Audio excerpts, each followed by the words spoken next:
اور آنے والے تمام واقعات کا ذکر قرآن مجید میں بیان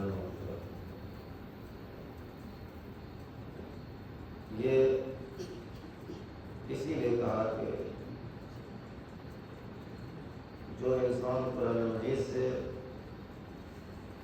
اپنا رشتہ جوڑے رکھتا ہے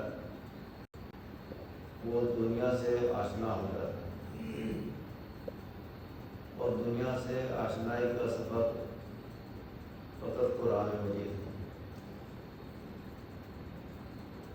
آپ پہچانیں، اس بات کو محسوس کریں کہ قرآن مجید میں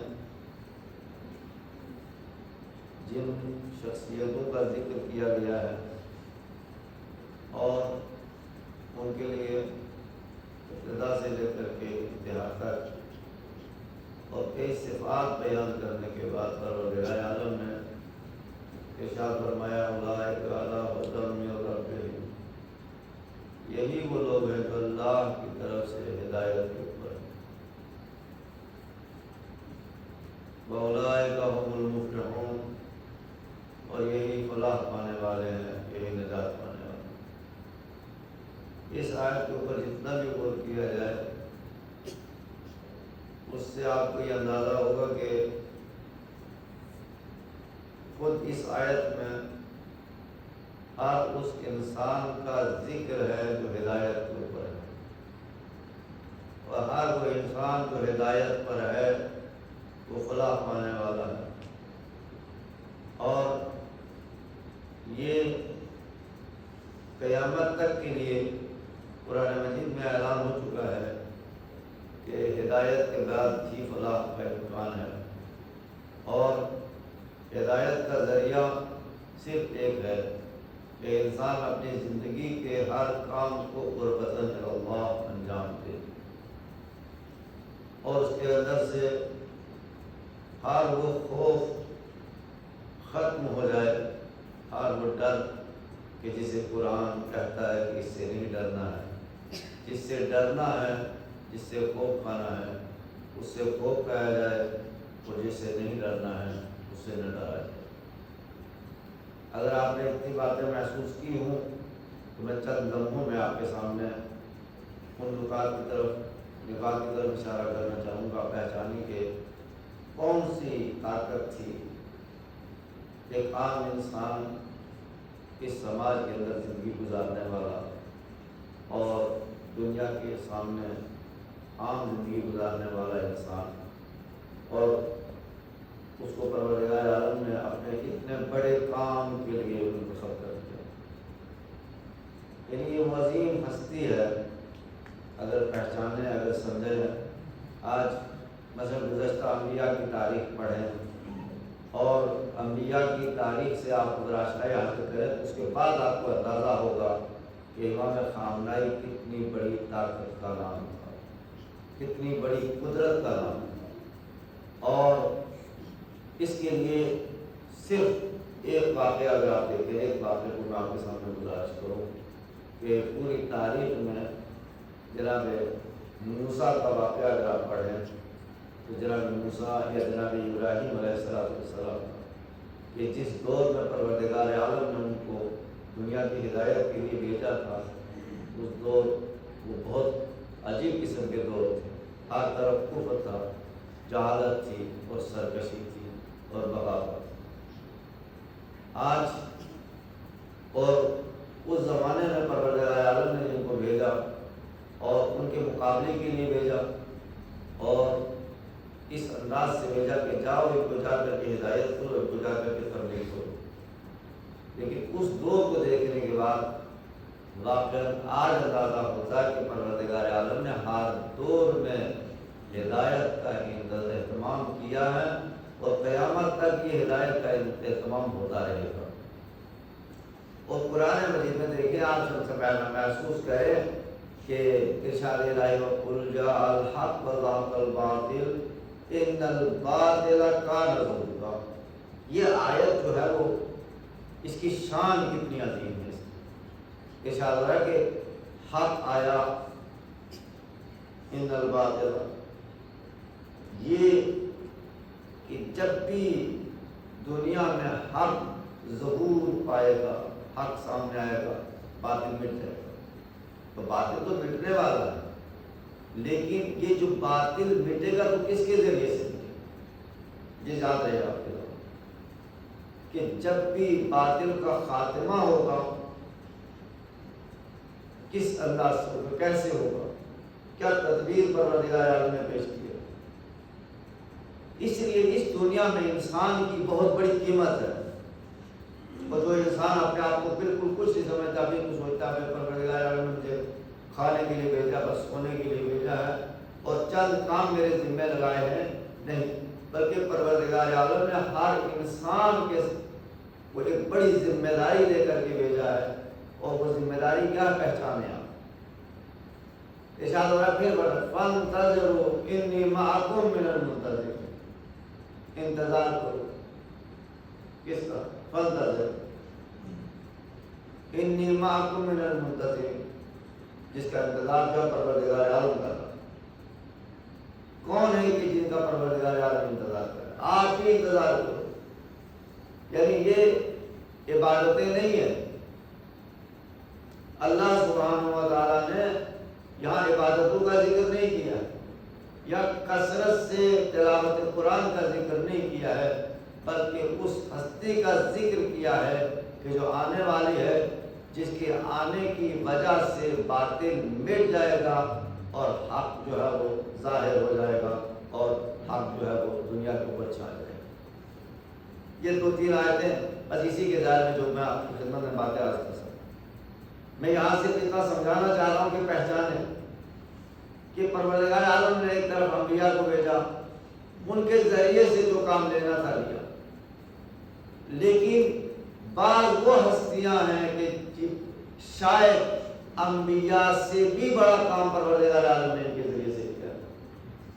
اب اگر اس آیت اس بات کو کوئی کہے کہ یہ تو عظیم مبالغہ ہے کہ جو کام انبیاء نے کام کیا اپنی جگہ کے اوپر، لیکن بعض وہ کام ہیں جو پروردگار عالم نے انبیاء سے ہٹ کر کے عام انسانوں سے لیے ہیں۔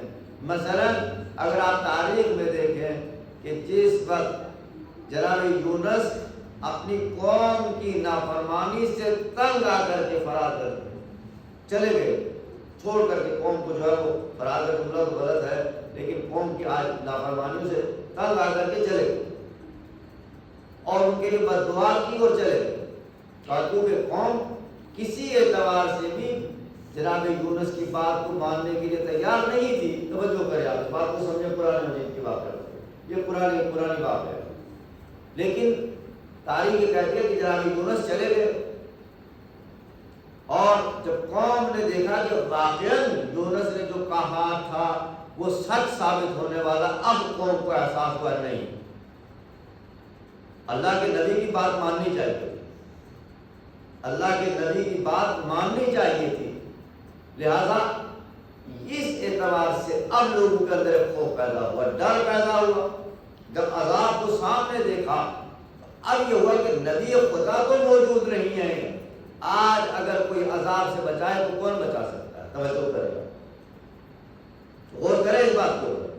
میں پھر کہہ رہا ہوں کہ معاشرے کے اندر آپ فکر کریں، آج کے زمانے کا انداز بالکل بدل چکا ہے۔ کوئی انسان جس معاشرے کے اندر علماء نہیں ہے، آپ یقین کریں وہ عبادتوں کے زور میں کبھی نجات نہیں پا سکتے۔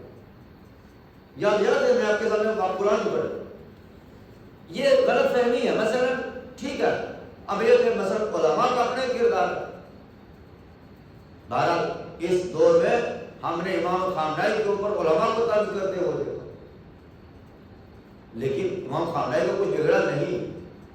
امام خامنہئی ان کے سوالوں سے بہت بلند تھے، ان کی سوچ سے بہت بلند تھے۔ امام خامنہئی کی اگر سیرت کو دیکھنا ہو تو امام علی کی سیرت کو دیکھو، آپ اپنے دماغ سے امام خامنہئی کو کیوں دیکھتے ہیں؟ امام خامنہئی کو امام علی کے آئینے میں دیکھیں، رسول اللہ کے آئینے میں دیکھیں، تب سمجھ آئے گا۔ اب سوال اہم جو میں آپ کے خدمت میں یہاں سے عرض کرنا چاہتا ہوں کہ امام خامنہئی اس امت کے لیے کتنے ضروری تھے اور کتنے ضروری ہے۔ جب جناب یونس کی قوم جو اس کو یہ احساس ہوا کہ اب ہماری نجات کو کوئی امکان نہیں ہے، یہ عذاب جو سامنے لٹک رہا ہے، عذاب قریب آ چکا ہے، اس عذاب سے ہمیں کوئی نجات نہیں دلا سکتا۔ اب جائے تو کس کے پاس جائے؟ اس لیے کہ جناب یونس ان کی نافرمانیوں سے تنگ آ کر کے ان کے لیے بد دعا کر کے چلے گئے۔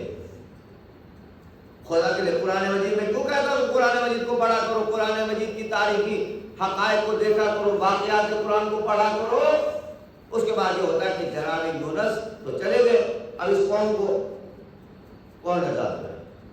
تو ان میں سے جب قوم پریشان ہوئی، قوم کو احساس ہوا، اب قوم جو ہے وہ ایک عالم دین کے پاس گئی، نبی خدا کا زمانہ، عالم دین کے پاس گئی، جا کر کے کہا کہ کوئی راستہ نہیں۔ میں کہا بالکل اب بھی بچایا جا سکتا ہے۔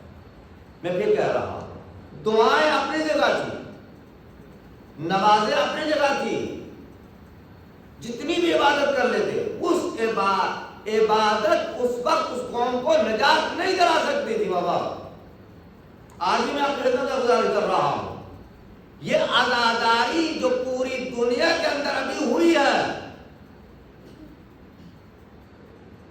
اس عزاداری کا اس وقت تک کوئی مقصد ہی نہیں ہے جب اس عزاداری کے پیچھے کسی ایسی ہستی کا ذکر نہ ہو، کردار نہ ہو کہ جو اس عزاداری کو عزاداری بنا سکے۔ پہچانے آپ اس وقت جاؤ، اس عالم دین نے کہا کہ بالکل اب بھی اس عذاب کو ٹالا جا سکتا ہے اور نجات حاصل کی جا سکتی ہے۔ اس نے کہا ایک کام کریں، آپ بچوں کو ماؤں سے الگ کر دیں اور بیابانوں میں چلے جائیں، صحرا میں چلے جائیں اور جا کر کے دعا پڑھیں، میں تمہارے لیے دعا کرتا ہوں۔ کس نے بچایا؟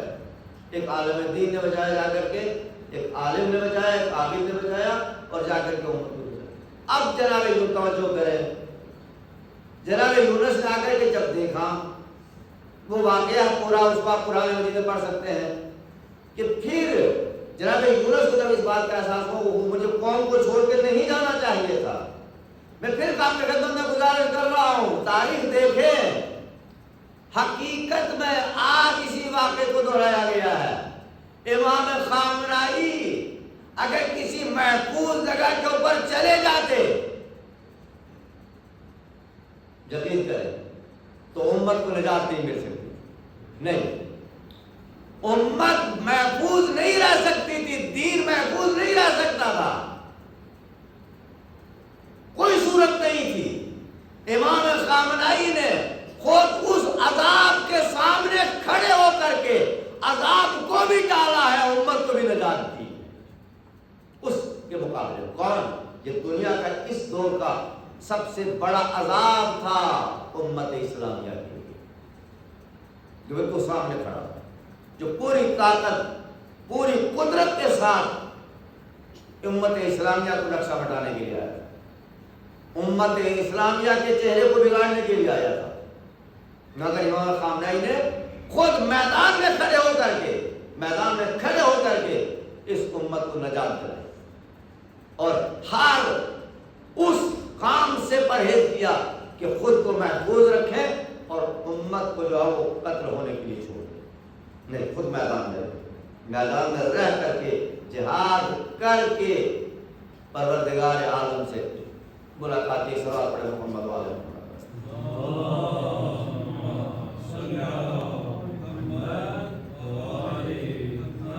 یہ کرم ہے۔ تو اس امت کو آج کے دور میں قرآن مجید کیا کہہ رہا ہے کہ عبادتیں رہیں گی، امت کو نجات نہیں ملے۔ توجہ کریں آپ، تلاوت قرآن، عبادتیں، ریاضتیں، علم، سائنسی ٹیکنالوجی، جتنی ترقی دنیا کر لے، جتنا علم حاصل کر لے، لیکن پھر کون ہے؟ وَقُلْ جَاءَ الْحَقُّ، کیا ان کی عبادتوں سے حق آئے گا؟ کیا ان کی عبادتیں حق کو سربلند کریں گی؟ نہیں کریں گی۔ کون کرے گا؟ اس ذات، جب تک وہ ذات نہیں آئے گی جسے امام زمانہ عجل اللہ تعالی فرجہ شریف کہتے ہیں۔ حق مٹے، حق سر بلند نہیں ہوگا اور باطل مٹے گا نہیں۔ توجہ کریں، اس دور میں بھی امام خامنائی کا یہ بھی کتاب ہے۔ قرآن مجید کی جس آیت کو پڑھیں گے امام خامنائی اس آیت کے مصداق ہے۔ صلوات پڑھیں محمد وعلى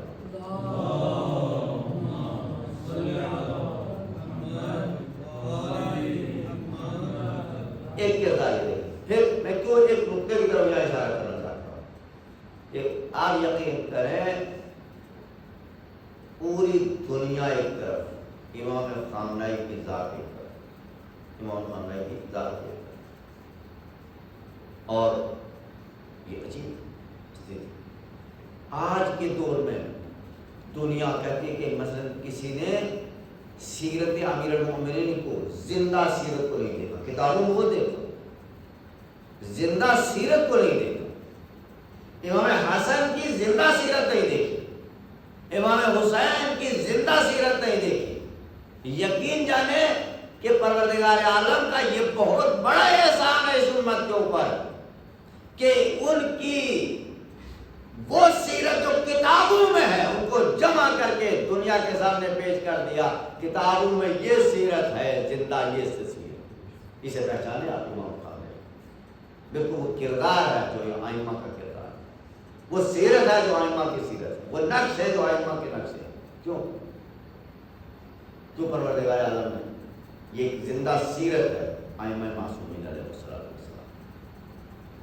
اس لیے اس امت کے لیے سب سے بڑی ضروری تھا کہ کسی، میں نے جو عرض کیا کہ کتنی بڑی مصیبت تھی، ورنہ آپ غور کریں۔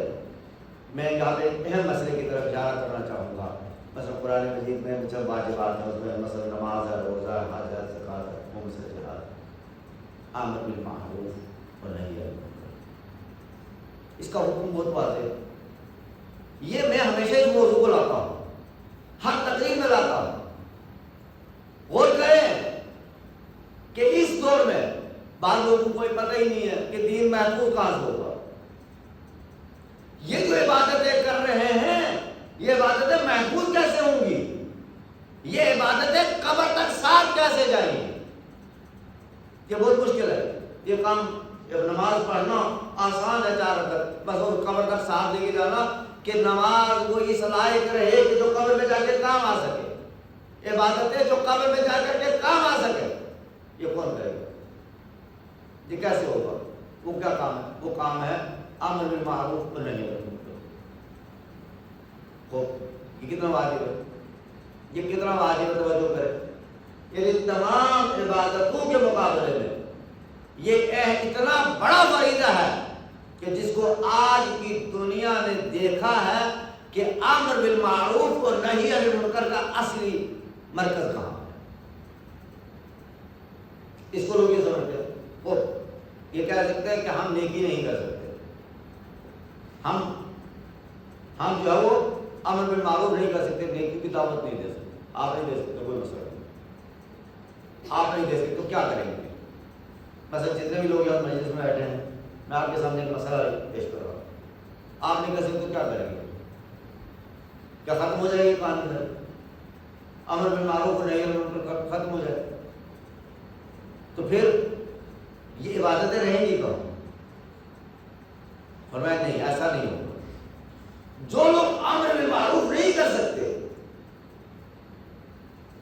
یعنی نیکیوں کی دعوت نہیں دے سکتے یا برائی سے نہیں روک سکتے، وہ کم سے کم مالی اعتبار سے اتنا اہتمام کریں کہ کوئی آدمی ان کی طرف سے اس فریضے کو انجام دے۔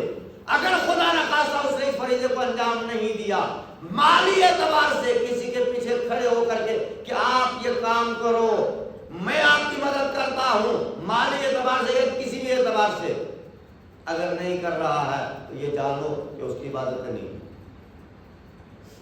اگر اتنے مسائل سنگین ہیں، مثلا تو ایک آدمی جو ہے وہ مجھے یہ بتائیے کہ حج پہ نہیں جا سکتا، حج نہیں کر سکتا، وہ کیا کرتے ہیں؟ حج نہیں کر سکتا، کیا کرے گا؟ استطاعت ہے، یعنی صاحب مال بھی ہے، مگر جسمانی اعتبار سے وہ مستطیع نہیں ہے، جسمانی اعتبار سے وہ اس لائق نہیں کہ حج پہ جائے، تو کیا کرے گا؟ کہاں بھی نیابت میں گئی، یعنی کسی آدمی کو بھیجو جو جا کر کے اس فریضے کو میں کیوں عرض کر رہا ہوں آج کی اس مجلس میں، مجھے پتا ہے یہ پیغام جہاں تک جانا جائے گا، لیکن یہ بہت اہم پیغام ہے یہاں سے۔ اب کیا کرنا ہے کہ اگر وہ مالی اعتبار سے مستطیع ہے تو کسی انسان کو معین کرے گا، جاؤ میری طرف سے جا کر کے حج کر کے آؤ، اس کا حج ہو جائے گا نہیں ہوگا، وہ بڑی ذمہ ہو جائے گا نہیں ہوگا۔ مثلا ایک واجب عینی اور واجب کفایہ۔ واجب کفایہ کا مطلب کیا ہے؟ واجب کفایہ کا مطلب یہ ہے کہ اگر کسی ایک انسان نے اس کام کو کر دیا، کسی ایک کام میں مثلا آپ کیا سمجھتے ہیں جمعہ کی اہمیت کیا ہے؟ جب جمعہ کوئی مذاق ہے یا 4 لوگ آ جاتے ہیں، مولوی اٹھتا ہے خطبہ دے دیتا ہے، یقین جانیے کہ وہ کام جو آپ کی گردنوں کے اوپر پروردگار عالم نے واجب کیا تھا، آپ کی گردنوں کے اوپر ڈالا ہوگا، اس سب کی طرف سے آپ کی طرف سے نائب بن کر کے اس نے اس فریضے کا منبر سے اعلان کر دیا، حرام یہ ہے اور حلال یہ ہے۔ اگر یہ بھی نہ کرتا تو اس امت کو عذاب سے کوئی نجات دلانے والا نہیں۔ یہ ہے جمعہ۔ جمعے کا یہ مقصد ہے، یعنی جو کام آپ کے اوپر واجب تھا کہ آپ برائیوں سے روکو اور نیکیوں کی دعوت دو، سب کے اوپر واجب تھا، لیکن ایک دن جمعے کا دن امام جمعہ منبر سے کھڑے ہو کر کے اس نے آیات الہیہ کے ذریعے سے اس پیغام کو پہنچایا اور آپ کے اوپر سے اس واجب کو ثابت کر دیا۔ آپ اس فریضے سے بری ذمہ ہو گئے، ورنہ آپ کے اوپر اس وقت تک سونا جائز نہیں ہے جب تک اس کام کو پہنچا نہ دے جسے اللہ سبحانہ و تعالیٰ نے آپ کے اوپر واجب کرا دیا۔ مثلا آپ دیکھیں شریعت کا حکم ہے، مثلا مجھے پتا ہے کہ ابھی آدھا گھنٹہ نماز میں، آدھا گھنٹہ نماز میں بچا ہے، اب اس آدھے گھنٹے میں اگر میں سو گیا تو نماز قضا ہو جائے گی۔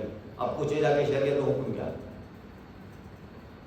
یہ کون سی شریعت میں آپ کی خدمت میں گزارش کر رہا ہوں؟ ہم کیا سوچ کے چل رہے ہیں؟ اگر ایک آدمی کے پاس صرف آدھا گھنٹہ ہے، آدھا گھنٹہ وہ ایک طرف نیند کا غلبہ ہے بہت زیادہ اس کو، اور دوسری طرف جو ہے نماز کا وقت کم ہے، اگر وہ سونا چاہ رہے کیا کرے گا؟ وہ شریعت سے پوچھو تو صحیح۔ بس اسی طرح سے جب کوئی چیز پروردگار عالم نے تمہارے اوپر واجب کر دی ہے، اس وقت تک دوسرا کام کر ہی نہیں سکتے جب تک کہ اس واجب کو ادا نہ کرو۔ اچھا یہ نماز کے لیے وقت معین ہے؟ میں کیوں کہہ رہا ہوں امام خامنہئی کی ذات، اب میرے پاس وقت نہیں ہے ورنہ میں تفصیلات میں بتاتا اور خدا کی طرف بتاتا آپ کو خدا کے لیے کہ امام خامنہئی نے خود اپنی گردن کے اوپر وہ سب لے کر کے اس عذاب سے امت کو نجات دلائی ہے جس عذاب میں یہ علماء بھی تھے، یہ تمام دنیا تھی۔ ایک انسان نے اس فریضے کو انجام دیا، اس واجب کو ادا کیا امام خامنہئی نے، اور پوری امت کو کہہ دیا کہ تمہارے کو گردنوں سے سب اٹھا دیا۔ یہ تھا تو اب کیا کریں گے؟ کہا اس واجب کو ادا کرو گی جو تمہاری گردن کے اوپر ہے۔ اب نماز کا وقت معین ہے، واجب میں فرق سمجھا۔ ان واجبات کو اگر ہم سمجھ لیں تب ہمیں سمجھ میں آئے گا کہ مثلا نماز کے لیے وقت معین ہے، ہر وقت واجب نہیں ہے نماز، روزہ ہر وقت واجب نہیں ہے، حج ہر وقت واجب نہیں ہے، زکوٰۃ ہر وقت واجب نہیں ہے، خمس ہر وقت واجب نہیں ہے۔ یہ کیا چیز ہے؟ جہاد ہر وقت واجب نہیں ہے۔ کیا چیز واجب ہے ہر وقت؟ ہر وقت کیا چیز واجب ہے؟ یہ کیوں نہیں سمجھ، یہ نقطہ کیوں نہیں سمجھ میں آ رہا؟ ہر وقت جو چیز آپ کے اوپر پروردگار عالم نے دن اور رات کو ہر وقت واجب ہے، وہ امر بالمعروف و نہی عن المنکر، یہ ہمیشہ واجب ہے، ہر وقت واجب ہے۔ یعنی گھر میں ہو تو واجب، سڑک پہ کھڑے ہو تو واجب نہیں، اور کیا اپنے مجلس میں ہو تو واجب، محفل میں ہو تو واجب، یعنی جہاں بھی ہو اس وقت تک واجب ہے کہ تم اس کام کو کرتے چلو۔ اس کا مطلب ہے نماز ایک خاص وقت میں واجب ہوتی ہے، مگر نیکیوں کی دعوت دینا یہ ہر وقت واجب ہے، برائیوں سے روکنا ہر وقت واجب ہے۔ تو بس یاد رکھیں نیکیاں